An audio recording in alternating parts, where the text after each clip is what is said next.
Hadir, Bu. Putri Novela, hadir, Bu. Arif Yamanda, hadir. Sri Adi Pamamalala, hadir semua ya. Selanjutnya mohon ya. Alangkah baiknya sebelum kita memulai pembelajaran pada hari ini, bagusnya kita melakukan apa, adik-adik? Berdoa. Sebelum berdoa, oke. Ibu akan memilih salah satu murid untuk memimpin ice breathing di depan. Oke, Arif jangan boleh.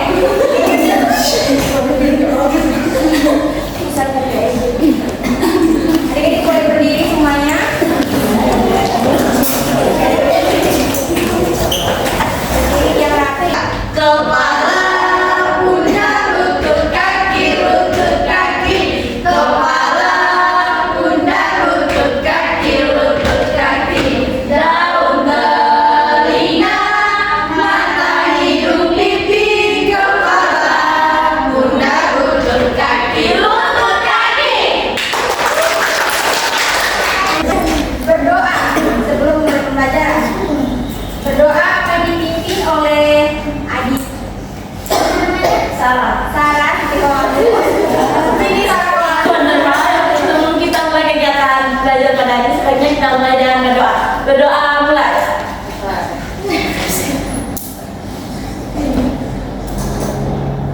Amin. Terima kasih, silakan. Adik-adik sudah tahu hari ini kita akan belajar apa?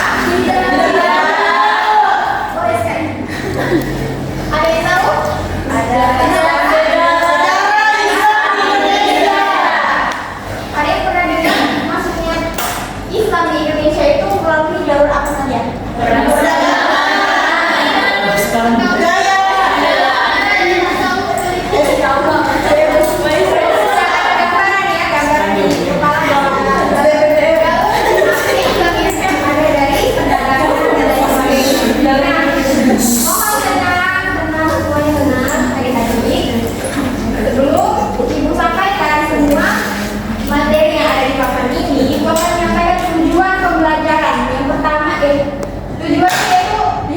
Kalian dapat menganalisis penyebaran Islam di Indonesia melalui pendekatan budaya yang harmonis.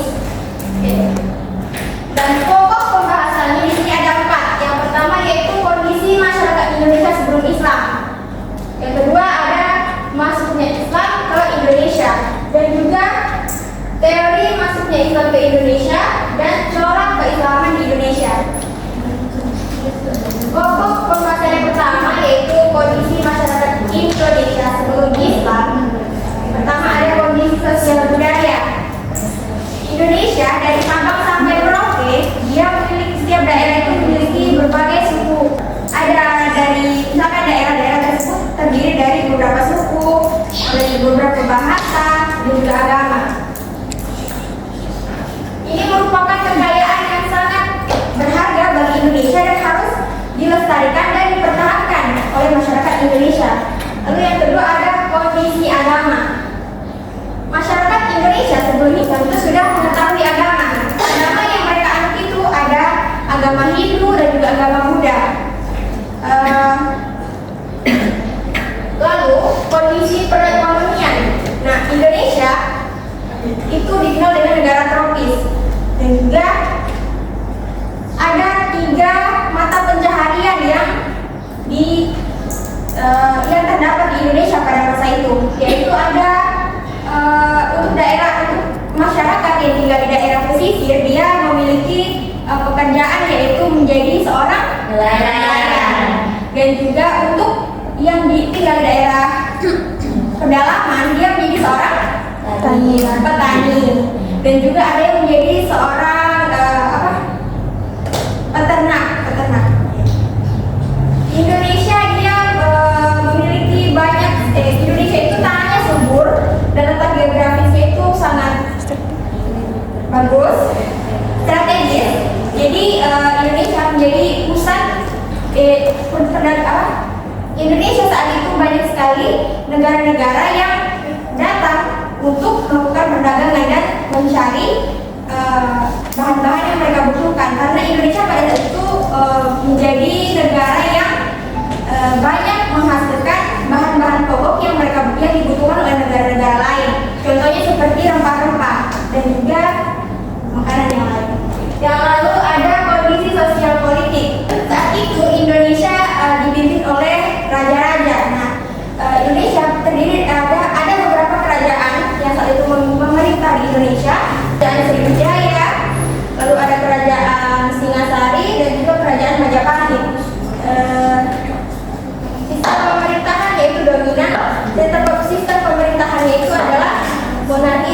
hierarki, yaitu di mana pemerintahan dipimpin oleh raja.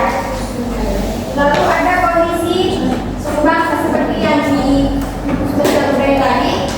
Indonesia memiliki suku bangsa yang banyak, ada istiadat yang banyak beragam ciri khas yang dimiliki oleh Indonesia dari Sabang sampai Merauke. Masuk di pokok pembahasan yang kedua, yaitu masuknya Islam ke Indonesia. Jalur yang pertama yaitu jalur perdagangan.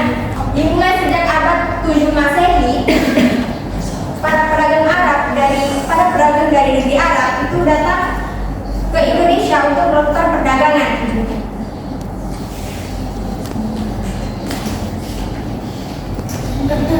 Sembari mereka melakukan kegiatan perdagangan di Indonesia menjalin kerjasama, itu mereka mensyiarkan, mendakwahkan, menyampaikan ajaran-ajaran Islam kepada masyarakat lokal, sehingga banyak masyarakat lokal yang masuk Indonesia, masuk Islam karena jalur perdagangan ini. Mengapa mereka datang ke Indonesia?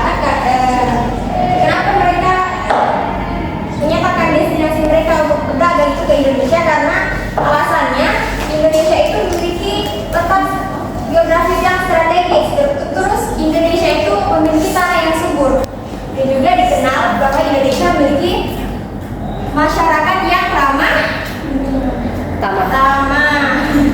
masyarakat yang ramah terhadap sesama. Lalu ada jalur yang kedua yaitu jalur apa? Perkawinan. Jalur perkawinan. Nah, pada saat itu banyak sekali masyarakat pribumi, putri-putri bangsawan lokal itu melakukan perkawinan dan masuk Islam dengan para saudagar-saudagar Muslim yang datang ke Indonesia. Mereka melahirkan keturunan, dan dengan keturunan itu dapat penyebaran Islam di Indonesia.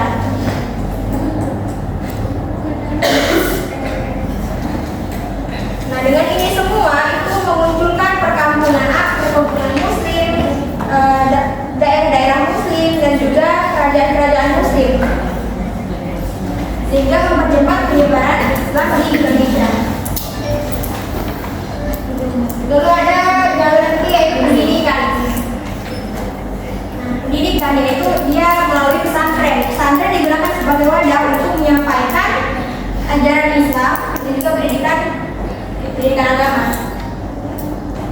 Pesantren pertama yang didirikan pada saat itu adalah pesantren Sidogiri yang didirikan oleh ulama Sayyid Sulaiman pada tahun 1718 Masehi. Lalu ada yang keempat yaitu seni budaya. Seni budaya. Ada yang tahu contoh seni yang digunakan untuk menyebarkan agama Islam pada saat itu? Wayang. Ada lagi? Baca selawat, puji, hadroh, dan sebagainya. Wayang ini, ada yang tahu siapa yang memainkan wayang pada saat itu yang terkenal? Pada permainan wayang ini dia diselipkan dengan ajaran-ajaran agama Islam, dan juga pada saat itu ada lagi seni-seni yang digunakan digunakan sebagai media penyebaran Islam, yaitu ada seni sastra, seni bangunan, dan seni lukis. Kita masuk di jalur yang kelima yaitu tasawuf. Ada yang tahu tasawuf di sini apa? Iya. Ada yang tahu? Sudah ya? Tasawuf. Siapa yang tak akan nanti? Nafia. Nah, tasawuf di sini maksudnya yaitu cara untuk mengenal dan mendekatkan diri kepada Allah Subhanahu wa Ta'ala, kurang lebih seperti itu. Ini dimulai sejak abad ke-13 Masehi, dan juga para ahli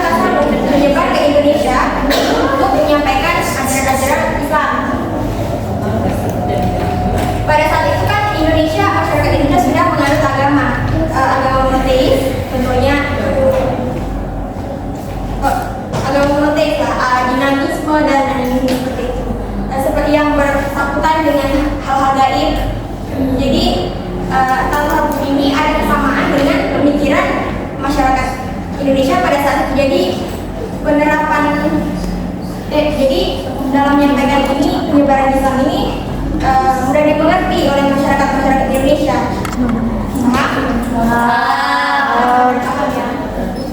Lalu yang terakhir ada politik. Politik di sini seperti yang Ibu katakan tadi, Indonesia kan pada saat itu masih dalam pemerintahannya itu sistem kerajaan. Banyak saudagar kaya yang datang ke Indonesia, saudagar muslim yang menikah dengan bangsawan putih-putih kerajaan yang ada di Indonesia pada saat itu, dan mereka melahirkan keturunan dan mereka membangun kerajaan Islam. Nah, juga mereka menaklukkan kerajaan-kerajaan Islam pada saat itu. Dengan menaklukkan itu, otomatis kan kerajaan itu akan menganut istilahnya kayak menjadi diislamkan lah istilahnya. Jadi penduduknya otomatis akan mengikuti pemimpinnya kebanyakan.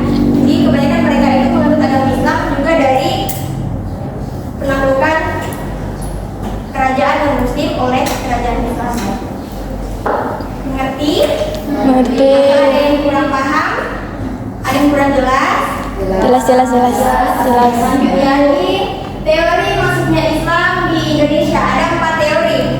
Teori Mekah, ada yang tahu maksudnya teori Mekah ini? Atau abad keberapa Indonesia masuk di Indonesia menurut teori Mekah? Teori Mekah yaitu dia menyatakan Islam masuk ke Indonesia itu pada abad ke-7 Masehi.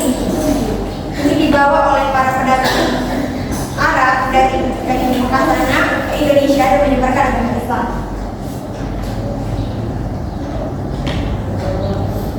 Lalu ada teori Persia, itu teori yang menyatakan bahwa Indonesia masuk ke Islam masuk ke Indonesia itu pada abad ke-15 Masehi. Ini teori ini didasarkan pada didapatkan banyak kesamaan antara budaya Persia. Persia itu sekarang sudah berubah menjadi negara Iran. Banyak persamaan antara budaya Persia dengan budaya penduduk Indonesia pada saat itu, budaya Islam. Jadi berpendapat bahwa teori berpendapat bahwa Islam masuk ke Indonesia itu melalui orang-orang Persia yang datang ke Indonesia dan pada abad ke-15 Masehi.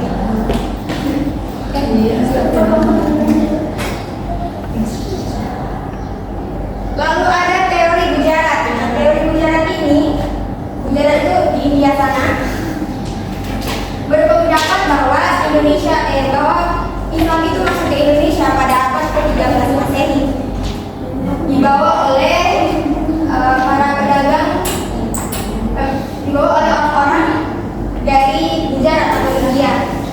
Lalu ada teori Cina. Teori Cina sudah pasti mereka berpendapat bahwa Islam itu awal mulanya masuk ke Indonesia itu dari Cina, dibawakan oleh orang-orang yang ada di Cina. Juga pada saat itu agama Islam itu di Cina sudah berkembang pada masa dinasti Tang atau pada tahun 1618 sampai 1925 Masehi. Lalu ada di bahasan yang keempat yaitu corak keislaman di Indonesia. Pertama ada politik.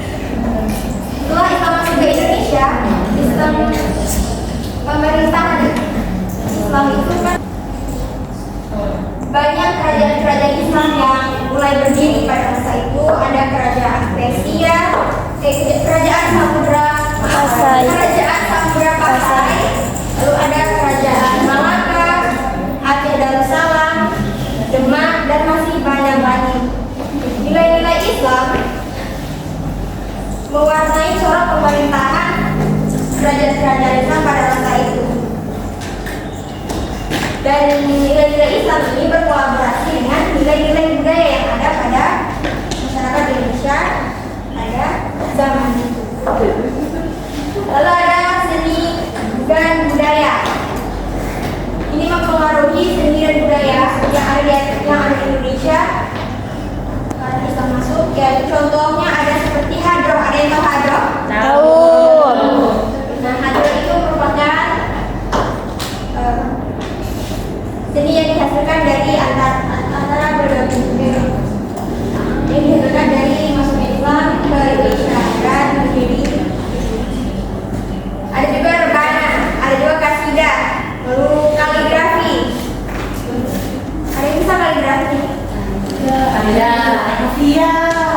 Rupiah. Oke, dan masih banyak lagi seni-seni yang bernuansa Islam. Lalu masuk di pendidikan pada saat itu yaitu pesantren. Pesantren ini dia menjadi wadah untuk menyampaikan pendidikan Islam, pendidikan agama Islam, menyiarkan dakwah-dakwah Islam sehingga dapat mudah dimengerti. Yang terakhir yaitu perekonomian.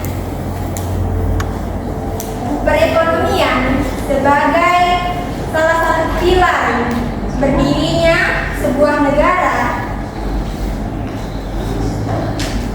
sebuah peradaban nilai-nilai Islam, yaitu banyak masyarakat Indonesia pada saat itu sudah mulai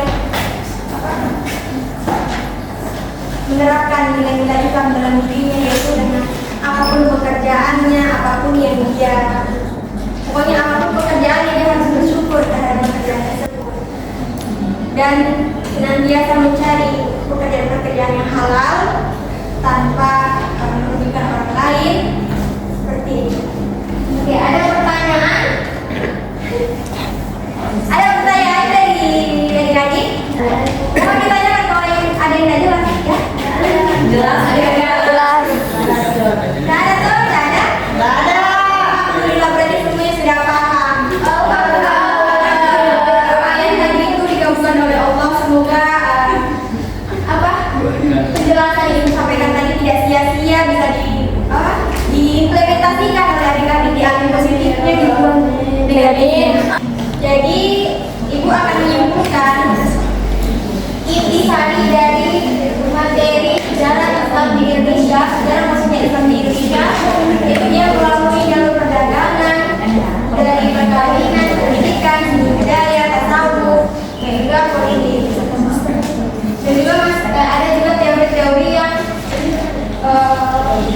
teori bagaimana maksudnya Islam di Indonesia pada kapan saja. Kalian habis pelajaran ini akan melanjutkan pelajaran yaitu kerajaan Islam di Indonesia. Jadi ibu harap kalian memperhatikan dan jangan banyak yang ribut saat guru selanjutnya menjelaskan materi. Terima kasih. Terima kasih perhatian yang sudah diberikan. Mohon maaf jika ada kata salah kata atau